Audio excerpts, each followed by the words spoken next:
100,000 yang tuan-puan simpan dalam bentuk emas boleh memberikan keuntungan yang tidak terjangka. Tonton video ini sampai habis, jangan lupa save, like and share. Bayangkan kalau tuan-puan ada 100,000 pada awal tahun 2024, tuan-puan boleh beli emas sekitar 300 gram. Tetapi, jika tuan-puan ada 100,000 pada tahun ini, tuan-puan hanya boleh beli sekitar 200 gram sahaja. Hilang 100 gram dalam masa 15 bulan. 100 gram emas tersebut bernilai sekitar 50,000. Hilang macam tu je. Apa maksudnya?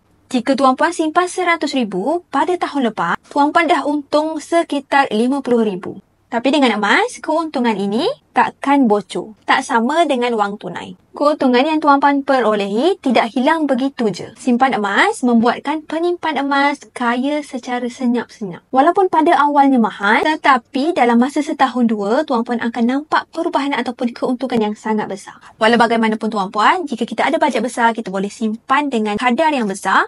Tetapi jika kita ada bajet yang kecil, kita boleh mula menabung emas di akaun emas Kiap serendah RM100 sahaja. 250 gram yang saya pegang ini sekalipun, kita boleh menabung melalui akaun emas Kiap. Tak nak pening, follow Ainin, refer pin post untuk Ainin bantu step by step dalam simpanan emas.